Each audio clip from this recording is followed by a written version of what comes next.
Olá, sétimo ano. Eu espero que vocês estejam bem. Quero trazer para vocês um novo assunto, né? Na verdade, dar continuidade aos nossos conteúdos, que tem hoje como tema nessa videoaula as características da classificação dos cinco reinos e os vírus. Então, nesse primeiro vídeo, eu trago as características, certo? Da classificação dos cinco reinos. E em um próximo vídeo, eu trago os vírus, para que não fique tão extenso, certo?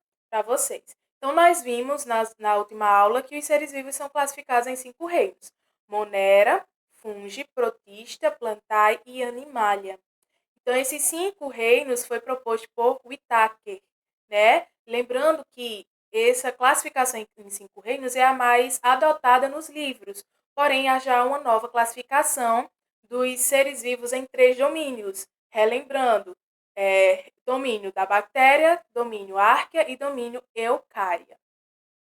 Então, já temos novas classificações. Então, nesse vídeo eu trago para vocês do porquê esses seres vivos eles são classificados nesses cinco reinos. Quais são as características que fazem com que esses organismos, né, sejam classificados nesses reinos.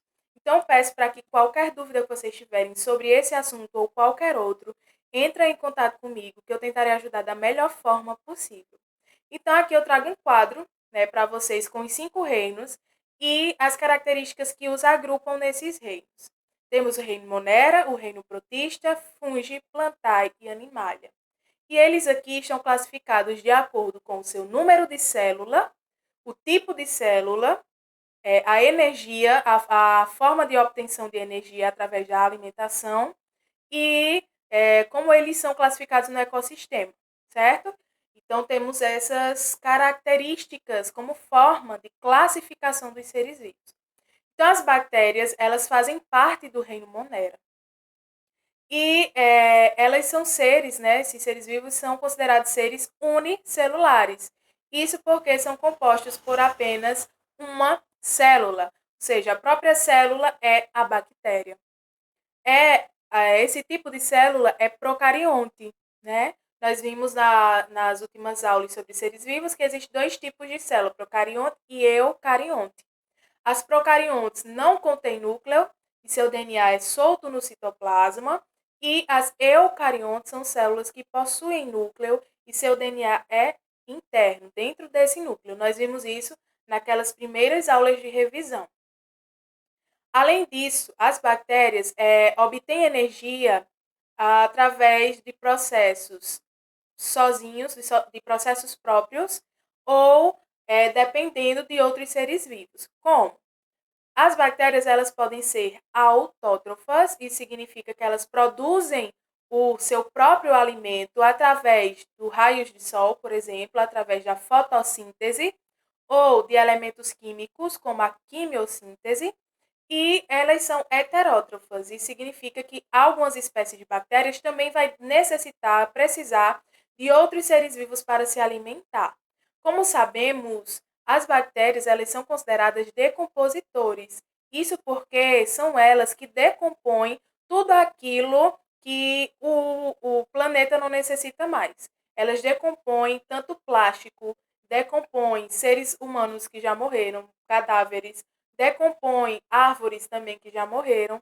Então, são considerados decompositores, participam da reciclagem dos nutrientes presentes no planeta. Por isso, são considerados seres heterótrofos, porque se alimentam de outros seres vivos, certo? Então, o que é necessário aqui para que vocês entendam sobre as características dos seres vivos e nas próximas aulas vocês compreenderem melhor do que eu for falar. Porque nós estudaremos, certo, ao longo do ano, os cinco reinos. Nós iremos ver cada um reino detalhadamente, ok?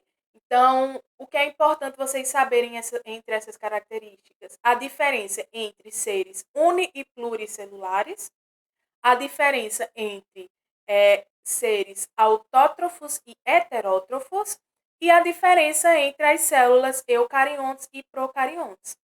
Entre as células, a gente já revisou em vídeos, né? Porém, eu vou aqui relembrar para vocês. Então, seres unicelulares são seres que possuem uma única célula. Esse uni vem de um. unicelulares, uma célula. Então, são seres que vão possuir apenas uma célula. O ser vivo vai ser a própria célula. Seres pluricelulares, pluri vem de plural, vem de muito. São seres que possuem várias células, certo? E essas células vão compor todo o seu corpo. Então, temos a diferença entre uni e pluricelulares. A diferença entre autótrofos e heterótrofos são seres que autótrofos vão produzir o seu próprio alimento, não vão precisar de outro ser vivo para se alimentar e obter energia. Eles vão produzir a própria energia através de algum fator, seja a luz do sol, seja algum elemento químico. Então, são seres autótrofos, autossuficientes, produzem o seu próprio alimento. Seres heterótrofos, né, são seres que dependem de outros seres vivos para se alimentar, para obter energia. Por exemplo, nós seres humanos somos seres heterótrofos, isso porque nós dependemos de outros seres vivos para se alimentar. Nós comemos carne, né, verduras, arroz, enfim, temos uma variada alimentação.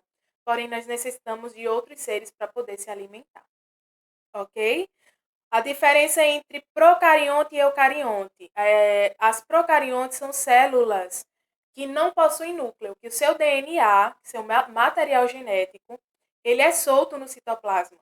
Já os seres eucariontes são seres que possuem um núcleo e esse núcleo ele envolve o DNA.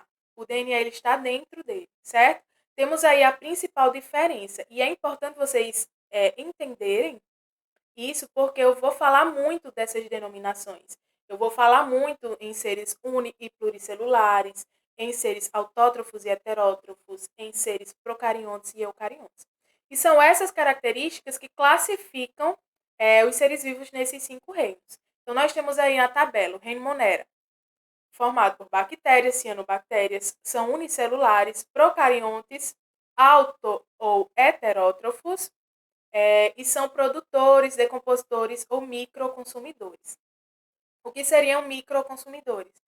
Consumidores microscópicos, que não podem ser vistos a olho nu. E para eles serem vistos é necessário um microscópio, certo? Então tá aí. Reino protista.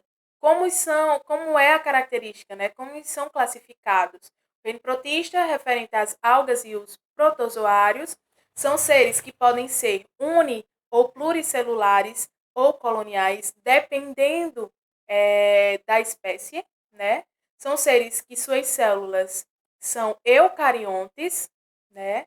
São seres autótrofos ou heterótrofos, ou seja, eles podem produzir seu próprio alimento, como também pode se alimentar de outros seres vivos, e são seres produtores, né? Produzem seu próprio alimento. E microconsumidores, porque não é visível a olho nu, precisa de um microscópio.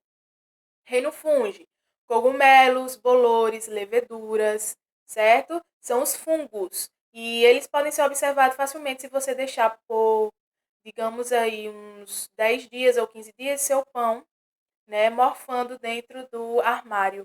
Vai começar a aparecer uma película branca. Aquela película branca são os fungos, agindo ali para decompor aquele pão, certo? Então, são os fungos, eles são unicelulares ou pluricelulares, como também coloniais, são eucariontes, são heterótrofos, ou seja, precisa de outro ser vivo para se alimentar, eles são dependentes, né? E decompositores, assim como as bactérias, os fungos, eles decompõem aquela matéria morta, que é aquilo que não é mais necessário para o planeta. O reino das plantas são todas as plantas, são pluricelulares, ou seja, formado por várias células, são seres formados por várias células que compõem seu corpo. Suas células, elas são eucariontes, possuem núcleo, são seres autótrofos, produzem seu próprio alimento e são produtores, porque produzem seu próprio alimento. E o reino animalia consiste em todos os animais, são pluricelulares, eucariontes, heterótrofos, né, diferente das plantas, são seres que dependem de outros para poder se alimentar, obter energia, e são consumidores, porque consomem, né, o que tem no ambiente, consomem outros seres vivos. Então, tá aí as suas principais características que classificam os seres vivos nesses 5 reinos. E importante as denominações que eu acabei de explicar para vocês. Então, aqui eu trago para vocês os representantes dos 5 reinos. As bactérias, que apresentam várias formas. Temos aí, ó, os protozoários, que aí nós podemos ver, né, nessa imagem, um protozoário. Não são visíveis a olho nu, certo? A gente precisa de um microscópio para poder observar esses seres. Os fungos, as plantas e o reino animal. Então, eu deixo esse vídeo por aqui. Eu fecho esse ciclo sobre as características dos seres vivos. E no próximo vídeo eu vou explicar sobre os vírus. Porque os vírus não estão agrupados em nenhum reino, né? Então, irei falar um pouco das características deles. Qualquer dúvida sobre esse conteúdo ou sobre qualquer outro de ciência, entre em contato comigo que eu tentarei ajudar da melhor forma possível. Um abraço, um beijo a todos e até a próxima videoaula.